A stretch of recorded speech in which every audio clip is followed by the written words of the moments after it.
नमस्कार महाराष्ट्र राज्यातील तमाम कर्मचारी बंधू आणि भगिनींनो, तुमच्याकरिता एक अतिशय महत्त्वपूर्ण शासन निर्णय बातमी घेऊन आलेलो आहे। व्हिडिओ पूर्ण बघा। चॅनलवर पहिल्यांदा आला असाल तर चॅनलला प्लीज सबस्क्राईब करून बेल बटन दाबायला विसरू नका, कारण अशा प्रकारच्या बातम्या तुम्हाला आपल्या चॅनलवरती मिळत राहतील। तर चला व्हिडिओला सुरुवात करूया। तर विषय आहे बंधू भगिनींनो, पदोन्नती दिल्याच्या नंतर वेतनवाढ देण्यासंदर्भात महत्त्वपूर्ण शासन निर्णय।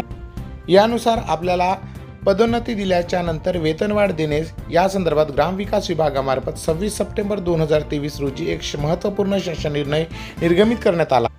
सदर शासन निर्णयानुसार महाराष्ट्र नागरी सेवा नियम 1981 मधील नियम 11 नुसार पुढील प्रमाणे तरतूद करण्यात आलेली आहे।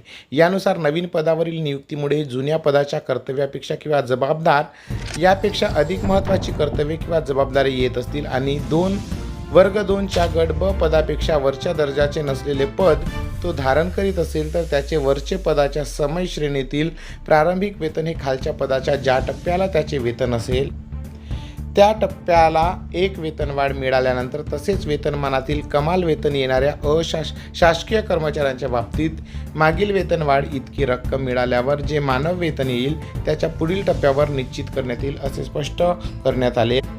यामध्ये पदवीधर प्राथमिक मुख्याध्यापक पदाचे व केंद्रप्रमुख पदाचे कामकाज लक्षात घेता पदवीधर प्राथमिक शिक्षक तसेच पदवीधर प्राथमिक मुख्याध्यापक अथवा केंद्रप्रमुख पदावर पदवृत्ती मिळाल्यानंतर त्याच्या कर्तव्य जबाबदाऱ्यामध्ये निश्चितपणे वाढ होते।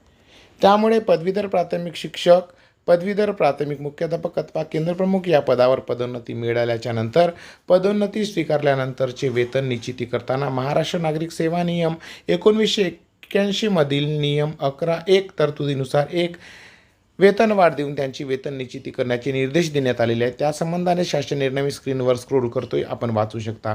तर सर्वांसाठी आनंदाची बातमी आहे, ज्याचं प्रमोशन होईल त्याला एक वेतनवाढ ही यानुसार मिळणार आहे। तर व्हिडिओ कसा वाटला ते कमेंट्स करून नक्की लिहा। चॅनलवर पहिल्यांदा आला असाल चॅनलला प्लीज सबस्क्राईब करून बेल बटन दाबायला विसरू नका। तर चला व्हिडिओला सुरुवात करूया। धन्यवाद। जय महाराष्ट्र, जय शिवराय।